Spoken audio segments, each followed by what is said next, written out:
নেতাজি এক সময় বলেছিলেন যে তোমরা আমাকে রক্ত দাও, আমি তোমাদের স্বাধীনতা দেব।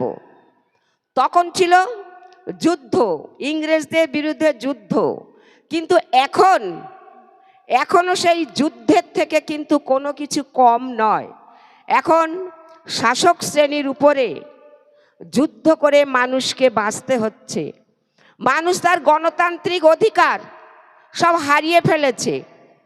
তার যে অর্থনৈতিক স্বাধীনতা, বাক স্বাধীনতা, শিক্ষার স্বাধীনতা, সঠিকভাবে বাঁচবার অধিকার সব যেন শাসক শ্রেণী কেড়ে নিয়েছে। এর বিরুদ্ধে আমাদের গর্জে উঠতে হবে। বিবেকানন্দ বলেছিলেন, আমি ইয়ং জেনারেশনদের আহ্বান জানাচ্ছি, ইয়ং জেনারেশন যতক্ষণ না জেগে উঠবে ভারতবর্ষ স্বাধীন হতে পারবে না। তাই আইএসএফ দল এমন একটা দুর্বার দল, সব ইয়ং জেনারেশন এরা সেই একইভাবে গর্জে উঠেছে।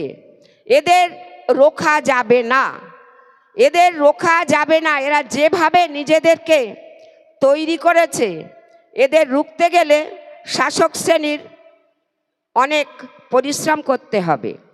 আর সব বিধানসভা যাক চলে, কোনো কিছুতেই কিছু যায় আসে না, কিন্তু ভাঙড়টা আমাদের নিতে হবে। তাহলে ভাঙড়ে কি আছে? ভাঙড়ে এমন কিছু জিনিস আছে, সোনার খনি, সোনার খনি। ভাঙড়টাকে হাতে পেলে এখান থেকে কোটি কোটি টাকা তাদের নিজেদের পকেটে আসবে। সুতরাং যেন তেন প্রকারে ভাঙড়টাকে নিতে হবে। ভাঙড় নিতে গেলে যত রকম পরিকল্পনা করা যায় তারা তত রকমেরই পরিকল্পনা করছে, কিন্তু সেই পরিকল্পনাতে আমাদের কি করতে হবে? জল ঢেলে দিতে হবে।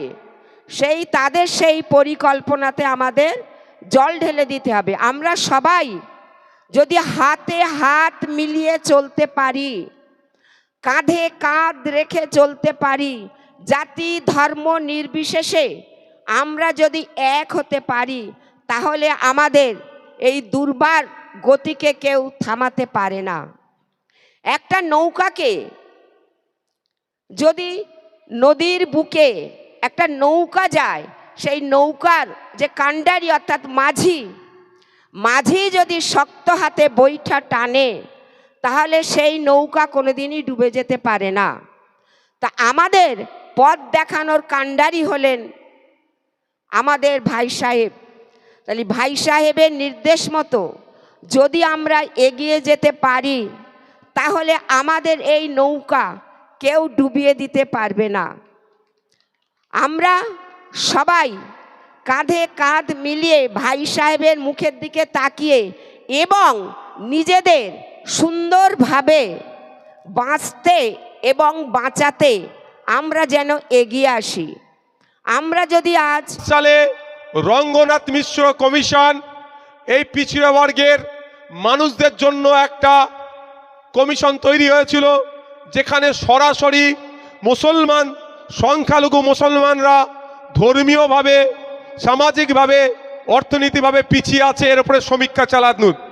সেখানে কমিশনের রিপোর্ট বলেছিল সংখ্যালঘু মুসলমানদের সামাজিক অর্থনৈতিকভাবে যদি স্বাবলম্বী করা হয় 10% সংরক্ষণ দিতে হবে। সেই অনুযায়ী ওবিসি এ 10% মুসলমানদের সংরক্ষণ ছিল।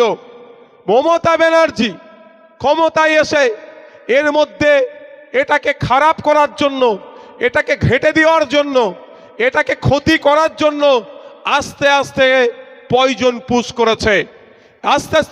পুশ করেছে। হাইকোর্টে মামলা হয়েছে, প্রায় 12 বছর 13 বছর মামলা চলেছে। ভালো উকিল মমতা ব্যানার্জি দেয়নি, ফলে কেসে হেরেছে। এখন কি করছে? অনগ্রসর যারা আরো বেশি অনগ্রসর হয়ে যাবে। তাই আপনাদের বলবো, মমতা ব্যানার্জির উদ্দেশ্যে বার্তা দিচ্ছি আমি, আপনারাও দেবেন।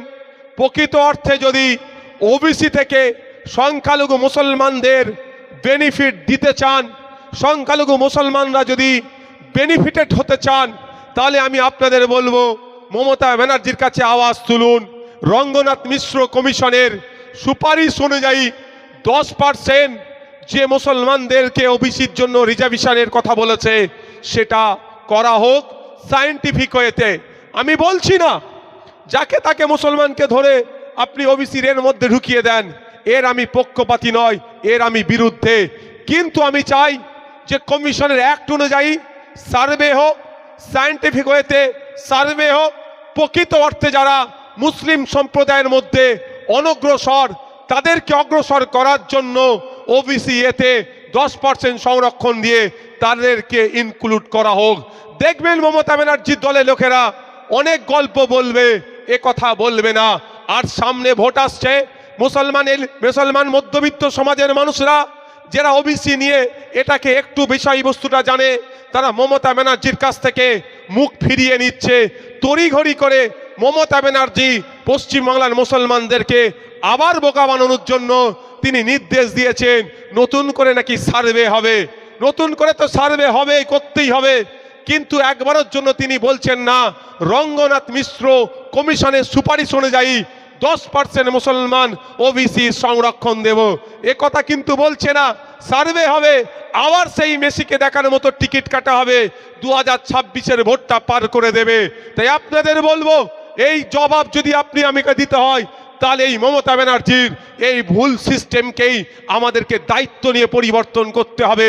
বিসিডাব্লিউ ডিপার্টমেন্টের মিনিস্টার আমরাই তৈরি করব। প্রকৃত অর্থে আর দলিতদের যে 22% সংরক্ষণ আছে, প্রকৃত দলিতরা সেই 22% সংরক্ষণ পাচ্ছে না। ফেক এসসি সার্টিফিকেট দিয়ে নন দলিতরা চাকরি করছে, সেটাকে আটকাবো। প্রকৃত যে আদিবাসীদের জন্য যে সংরক্ষণের কথা বলা আছে, আদিবাসীরা সেই সংরক্ষণ পাচ্ছে না। ফেক সার্টিফিকেট দিয়ে প্রকৃত আদিবাসীদের অধিকার কেড়ে নিচ্ছে, এটাকে বন্ধ করব।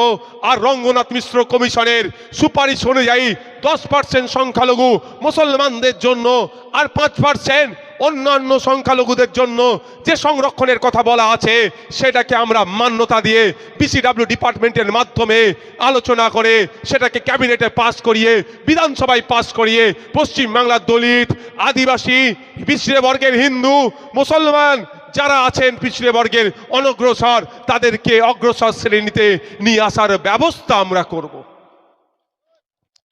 কি করেছে জানেন? কমিশনের রিপোর্ট বলছে 100 জন সরকারি চাকরি করলে 10 জন সংখ্যালঘু পিছড়ে বর্গের অনগ্রসর মুসলমান সুযোগ পাবে। মমতা ব্যানার্জি এত আপনাদের ভালোবাসে, সেই জায়গাটাও বন্ধ করে দিচ্ছে।